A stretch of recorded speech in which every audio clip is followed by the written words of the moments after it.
ఆడుతూ పాడుతూ అల్లరి చేస్తూ గడిపే బాల్యానికి, ఉడుకు రక్తంతో ఉరకలు వేసే యవనానికి మధ్యలో ఉండే పీరియడ్నే టీనేజ్ అంటాం. ఈ టీనేజ్లో పిల్లల్లో శారీరకంగా, మానసికంగా ఎన్నో మార్పులు మొదలవుతాయి. 12 ఏళ్లకు మొదలయ్యే ఈ మార్పులు 19 ఏళ్ల వరకు సాగుతాయి. టీనేజ్లోకి రాగానే కొంతమంది పిల్లలు పెద్దవాళ్లాగా బిహేవ్ చేస్తుంటారు. కొంతమంది చిన్నపిల్లలతో కలిసి ఆడుకోవడం, బొమ్మలతో ఆడుకోవడం ఇలాంటివి చేస్తుంటారు. వాస్తవానికి టీనేజ్లో పిల్లలు ఒక కన్ఫ్యూజన్ స్టేట్లో ఉంటారు. ఎమోషనల్గా కూడా బాగా ఫ్లక్చువేట్ అవుతుంటారు. వాళ్లలో మెంటల్ స్ట్రెస్ కూడా ఎక్కువగా ఉంటుంది. దీనికి తోడు వాళ్ళ శరీరం వేగంగా ఎదుగుతుంది. అప్పటి వరకు వాళ్ళ శరీరంలో లేని హార్మోన్లు కొత్తగా ఉత్పత్తి అవడం ప్రారంభమవుతుంది. అలాగే అప్పటి వరకు ఆడుతూ పాడుతూ సాగిన వాళ్ళ చదువు కూడా 8th క్లాస్లోకి రాగానే స్పెషల్ క్లాసులని, ఐఐటి క్లాసులని స్ట్రెస్ కూడా పెరిగిపోతుంది. ఎంత స్ట్రెస్ని తట్టుకుంటూ వాళ్ళ శరీరం ఆరోగ్యవంతంగా ఎదగాలంటే మామూలు పోషణ సరిపోదు.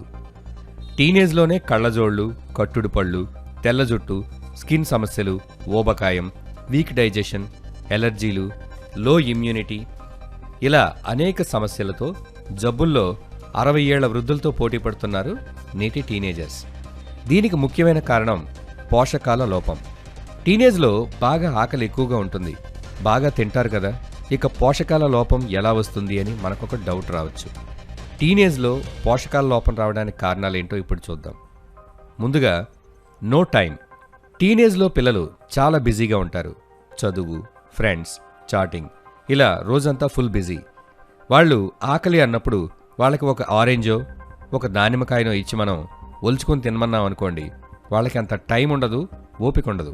సింపుల్గా వాళ్ళు ఒక జ్యూస్ని కోరుకుంటారు. ప్రతి ఫుడ్లోనూ కూడా వాళ్ళు సింప్లెస్ట్ ఫామ్ని కోరుకుంటారు. అదేవిధంగా ఫుడ్లో వాళ్ళు ఫాస్ట్ ఫుడ్కి ప్రిఫరెన్స్ ఇస్తారు. టీనేజ్లోకి రాగానే బ్రెయిన్లో రుచి మరియు వాసనలను కంట్రోల్ చేసే ఏరియా బాగా యాక్టివేట్ అవుతుంది. దీనివలన రుచి మరియు వాసనలు గ్రహించే శక్తి అమాంతం పెరుగుతుంది. బ్రెయిన్ ఇలా చేయడానికి గల కారణం టీనేజ్లో శరీర ఎదుగుదల ఎక్కువగా ఉంటుంది. దానికి కావాల్సిన స్థాయిలో పోషకాలను అందించడం కోసం మన ఆకలిని పెంచడానికి బ్రెయిన్లోని రుచి మరియు వాసనలు గ్రహించే శక్తి పెరుగుతుంది. అయితే ఇదే ఇప్పుడు టీనేజర్స్కి ఒక డిసడ్వాంటేజ్గా మారింది. స్మెల్, టేస్ట్ పెర్సెప్షన్ పెరగడం వలన హెవీ సాల్ట్, ఆయిల్, ఫ్లేవర్స్ ఉన్న జంక్ ఫుడ్ని టీనేజర్స్ ఎక్కువగా తింటూ వాటికే ఎడిక్ట్ అయిపోతున్నారు. దాదాపు వీటితోనే వాళ్ళ కడుపు నింపేసుకుంటుంటారు. ఈ ఫుడ్స్ కేవలం క్యాలరీలను ఇస్తాయి. ఇవి ఎటువంటి మైక్రోన్యూట్రియంట్స్ను ఇవ్వవు.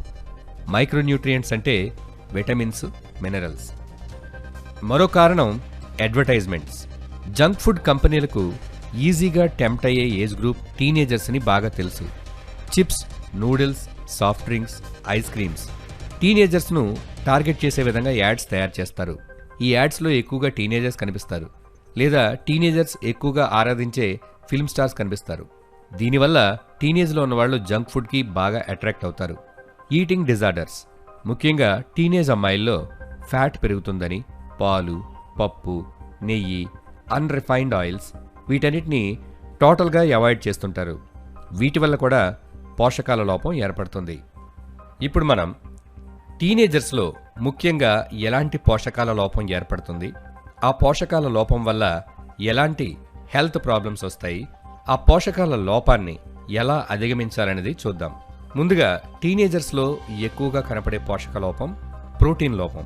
టీనేజర్స్ చాలా వరకు స్నాక్స్తోనే కడుపు నింపుకుంటారు. జంక్ ఫుడ్లో ఎలాంటి ప్రోటీన్స్ ఉండవు. మగపిల్లల్లో మజిల్ మాస్ పెరగడానికి, ఆడపిల్లల్లో ఒబెసిటీ రాకుండా ఉండడానికి ప్రోటీన్ అనేది చాలా అవసరం.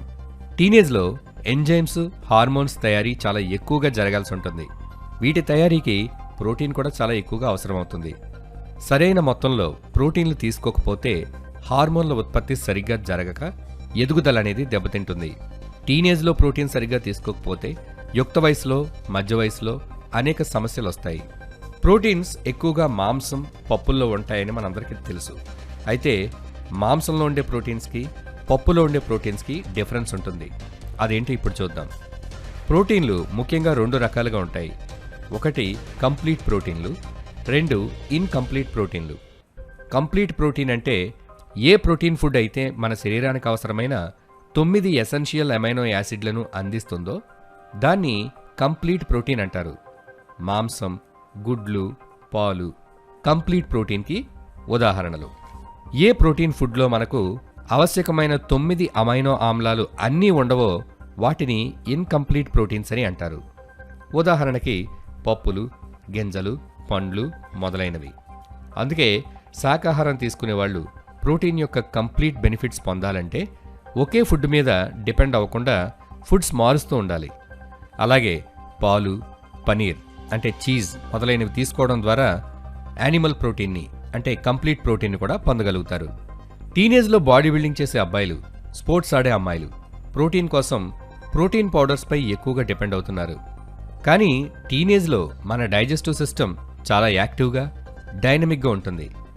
ఎలాంటి ప్రోటీన్ అయినా అరిగించుకోగలే శక్తి ఉన్నప్పుడు ఫుడ్ బదులుగా ప్రోటీన్ పౌడర్ తీసుకోవడం అర్థం లేని పని. వే ప్రోటీన్ లాంటి ప్రోటీన్ పౌడర్లు ప్రమాదకరమైనవి కానప్పటికీ కూడా వాటిని తయారు చేసేటప్పుడు హీటింగ్ చేయడం, కెమికల్ ట్రీట్మెంట్ చేయడం మొదలైనవి చేస్తారు. దీనివల్ల ఆ ప్రోటీన్స్ డీనేచర్ అయ్యే అవకాశం కూడా ఉంటుంది. కేవలం ప్రత్యేక సందర్భాల్లో మినహా ప్రోటీన్ పౌడర్ల జోలికి పోకుండా ఉండడం మంచిది. టీనేజ్లో ఏర్పడే మరొక పోషక లోపం ఐరన్ లోపం. టీనేజ్లో మజిల్స్ బాగా వేగంగా పెరుగుతుంటాయి. శరీరం పెరిగినప్పుడు రక్తం యొక్క పరిమాణం కూడా దానికి అనుగుణంగా పెరగాల్సి ఉంటుంది.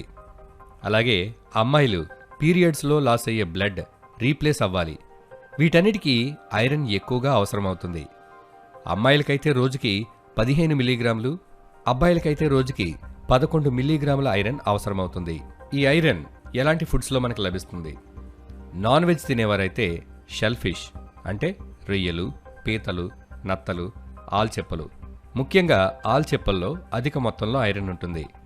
అలాగే ఆర్గన్ మీట్స్ అంటే లివర్, కిడ్నీ మొదలైన వాటిల్లో కూడా ఐరన్ అధిక మొత్తంలో ఉంటుంది. ఒకవేళ వెజిటేరియన్స్ అయితే శనగలు, కందులు, మినుములు వీటన్నిటినీ పొట్టుతో పాటు తింటే మంచి ఐరన్ పొందవచ్చు. ఇక ఆకుకూరలు, పాలకూర, తోటకూర మొదలైన ఆకుకూరల్లో కూడా ఐరన్ పుష్కలంగా ఉంటుంది. ఇంకా ఐరన్ లభించే ఫుడ్స్ గుమ్మడి గింజలు, broccoli, brown rice, Apple, pomegranate, water melon వీటన్నిటిలో కూడా ఐరన్ అధికంగా ఉంటుంది. తరువాతి పోషక లోపం కాల్షియం. టీనేజ్లో ఎముకలు కూడా బాగా వేగంగా పెరుగుతాయి. మన మొత్తం ఎముకల బరువులో 45% బరువు టీనేజ్లోనే పెరుగుతుంది. టీనేజ్లో రోజుకి 1200 నుండి 1300 మిల్లీగ్రాముల కాల్షియం అవసరమవుతుంది. టీనేజ్లో కాల్షియం లోపం ఏర్పడితే భవిష్యత్తులో ఆస్టియోపోరోసిస్, ఆర్థరైటిస్ సంభవించే ప్రమాదం ఉంటుంది. టీనేజ్లో డెంటల్ ప్రాబ్లమ్స్ రాకుండా ఉండాలి అంటే తగిన మొత్తంలో కాల్షియం తీసుకోవాలి. టీనేజర్స్లో కాల్షియం లోపం ఎందుకు ఏర్పడుతుంది? కాల్షియం ముఖ్యంగా పాలు, పాల ఉత్పత్తులు, ఆకుకూరలు, బీన్స్, గింజలు, బాదం, చేపలు మొదలైన వాటిల్లో అధికంగా ఉంటుంది. అయితే చాలా కారణాల వల్ల టీనేజర్స్ పైన చెప్పిన ఫుడ్స్లో చాలా వాటిని అవాయిడ్ చేస్తుంటారు. దీనివల్ల వాళ్ళ డైలీ కాల్షియం రిక్వైర్మెంట్ని మీట్ అవ్వలేకపోతుంటారు. మరి టీనేజర్స్ వాళ్ళ డైలీ కాల్షియం రిక్వైర్మెంట్ను మీట్ అవ్వాలంటే ఏం చేయాలి? పాలు వల్ల వెయిట్ గెయిన్ అయిపోతామనుకునేవారు వెన్న తీసిన పాలు, మజ్జిగ వాడుకోవచ్చు. ఆకుకూరల్ని ఎగ్తో మిక్స్ చేసి కానీ, రోటీలతో మిక్స్ చేసి కానీ తినచ్చు. బాదం గింజలు, నువ్వులు నానబెట్టుకొని తినడం ద్వారా కూడా కాల్షియాన్ని పొందొచ్చు. అలాగే ఇడ్లీ, దోశ మొదలైనవి తినేటప్పుడు వాటిల్లో చట్నీ బదులుగా కరివేపాకు పొడి, మునగాకు పొడి వంటివి ఉపయోగించవచ్చు. ఈ రెండిట్లో కాల్షియం అధికంగా ఉంటుంది. ఈ విధంగా టీనేజర్స్ వాళ్ళ డైలీ కాల్షియం రిక్వైర్మెంట్ని మీట్ అవ్వచ్చు. టీనేజ్లో ఏర్పడే మరొక లోపం విటమిన్ డి లోపం. ఎందుకంటే ఒకప్పుడు టీనేజ్లో పిల్లలు ఎండల్లో తిరుగుతూ ఆడుకుంటూ టైం స్పెండ్ చేసేవారు. కానీ ఇప్పుడు పిల్లలు ఆటలు కూడా ఇంట్లోనే, వీడియో గేమ్స్, మొబైల్ చాటింగ్ ఇలా. ఇక కొంతమంది అయితే స్కిన్ ట్యాన్ అవుతుందని అసలు ఎండలోకి రారు. అలాగే ఎండలోకి వచ్చిన సన్ స్క్రీన్ లోషన్స్ అప్లై చేసుకుంటారు. దీనివల్ల విటమిన్ డి లోపం ఏర్పడుతుంది. టీనేజ్లో విటమిన్ డి డెఫిషియన్సీ ఏర్పడితే భవిష్యత్తులో డయాబెటిస్, హార్ట్ డిసీజ్, ఆస్టియోపోరోసిస్ వచ్చే అవకాశం ఉంటుంది. మనం ఫుడ్లో తీసుకునే కాల్షియం మన రక్తంలోకి అబ్జర్వ్ అవ్వాలంటే మన బాడీలో విటమిన్ డి ఉండాలి. విటమిన్ డి మన బ్రెయిన్లో సెరటోనిన్ అనే హ్యాపీ హార్మోన్ స్థాయిని పెంచుతుంది. ఈ హార్మోన్ మనల్ని ఆనందంగా ఉల్లాసంగా ఉండేలా చేస్తుంది. అందుచేత విటమిన్ డి లోపం ఉన్న టీనేజర్స్ ఎమోషనల్గా అప్సెట్ అవ్వడం, డిప్రెషన్లోకి వెళ్ళడం కూడా జరుగుతుంది. విటమిన్ డి మనకు ఫుడ్ ద్వారా లభిస్తుంది, అలాగే సూర్యరశ్మి నుంచి కూడా లభిస్తుంది. అందుకే దీన్ని ఫ్రీ విటమిన్ అని కూడా అంటారు. నాన్ వెజిటేరియన్స్ అయితే ఎక్కువగా చేపలు, తర్వాత మాంసం, గుడ్లు, పాలు మొదలైన వాటిల్లో విటమిన్ డి ఉంటుంది. వెజిటేరియన్స్ అయితే మష్రూమ్స్ విటమిన్ డికి మంచి సోర్స్. ఇక విటమిన్ డి కలిపిన పాలు, ఆరెంజ్ జ్యూస్, వంట నూనెలు మార్కెట్లో దొరుకుతాయి. వీటిని ఫోర్టిఫైడ్ ఫుడ్స్ అంటారు. ఉదయాన్నే 10 నిమిషాలు ఎండలో నుంచుంటే మన శరీరానికి కావలసినంత విటమిన్ డిని ఫ్రీగా పొందొచ్చు. టీనేజ్లో ఏర్పడే మరొక పోషక లోపం జింక్. జింక్ లోపం రావడానికి ముఖ్య కారణం ఎదిగే పిల్లల్లో ఆహారం ద్వారా పొందుతున్న జింక్ కన్నా శరీరంలో జింక్ వినియోగం ఎక్కువగా ఉంటుంది. దీనివల్ల జింక్ లోపం ఏర్పడుతుంది. జింక్ లోపిస్తే ఎదుగుదల సరిగ్గా ఉండదు. జుట్టు రాలిపోవడం లేదా బాలనెరుపు అంటే చిన్న వయసులోనే జుట్టు తెల్లగా అయిపోవడం, ప్రత్యుత్పత్తి వ్యవస్థలు సరిగ్గా అభివృద్ధి చెందకపోవడం, ప్రత్యుత్పత్తి హార్మోన్లు సరిగ్గా ఉత్పత్తి కాకపోవడం, ఇమ్యూనిటీ తగ్గిపోవడం, రుచి వాసన మందగించడం, ఆకలి తగ్గిపోవడం ఇవన్నీ కూడా జింక్ లోపం వల్ల ఏర్పడతాయి. టీనేజ్లో ఆల్కహాల్ తీసుకున్నా కూడా జింక్ లోపం ఏర్పడే ప్రమాదం ఉంటుంది. అలాగే అబ్బాయిల్లో జింక్ లోపం ఉంటే వాళ్ళు యుక్త వయసులోకి వచ్చిన తర్వాత స్పెర్మ్ కౌంట్ తగ్గిపోవడం, ఎరెక్టైల్ డిస్ఫంక్షన్ మొదలైనవి కూడా ఉంటాయి. జింక్ లోపం రాకుండా ఏ ఫుడ్ తీసుకోవాలో చూద్దాం. మాంసాహారం తినేవాళ్ళకి మాంసం, రొయ్యలు, పీతలు, నత్తలు మొదలైన వాటిలో జింక్ ఎక్కువగా ఉంటుంది. ఇక శాకాహారంలో పప్పులు, ధాన్యాలు, గింజలు, పాలు మొదలైన వాటిల్లో జింక్ మంచి స్థాయిలో ఉన్న శాకాహారుల్లో జింక్ లోపం వచ్చే అవకాశం ఎక్కువగా ఉంటుంది. దీనికి కారణం పాలిష్ పట్టిన గింజలు ఆహారంగా తీసుకోవటం. ఇప్పుడు మనం తినేవన్నీ పాలిష్ పట్టినవే. పాలిష్ పెట్టిన బియ్యం, పప్పులు ఇవి తింటున్నాం. జింక్, విటమిన్ బిలు గింజల యొక్క పొట్టులోనే అధికంగా ఉంటాయి. శాకాహారులు జింకు, విటమిన్ బిలు సమృద్ధిగా పొందాలంటే పాలిష్ రైస్ బదులు బ్రౌన్ రైస్ కానీ సెమీ బ్రౌన్ రైస్ కానీ ఉపయోగించాలి. అలాగే అన్పాలిష్డ్ పప్పులు ఉపయోగించాలి. పాలిష్ పట్టని మినపప్పు, కందిపప్పు, పెసరపప్పు మొదలైనవి వాడాలి. వీలైతే వాటిని పొట్టుతో వాడాలి.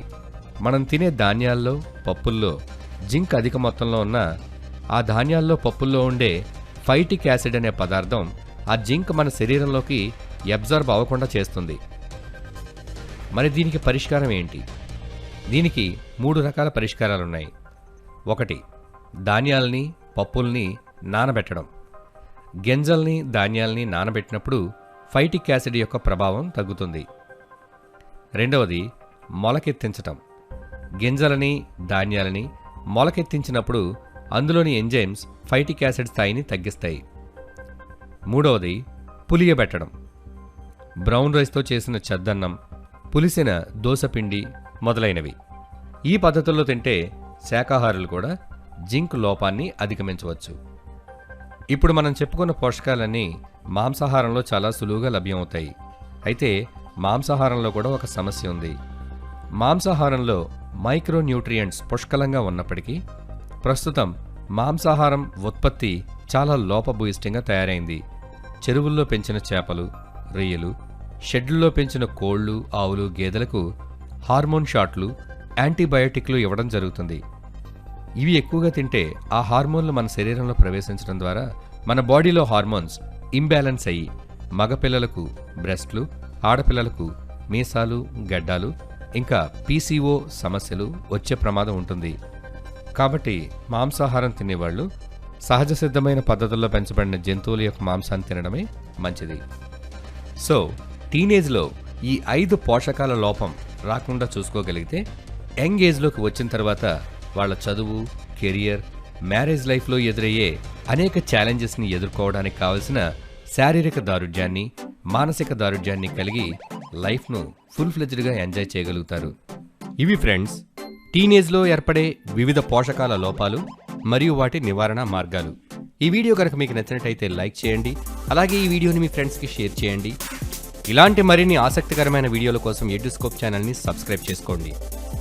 మీ సలహాలు సందేహాలు కామెంట్ బాక్స్లో పోస్ట్ చేయండి. మరొక ఇంట్రెస్టింగ్ టాపిక్తో నెక్స్ట్ వీడియోలో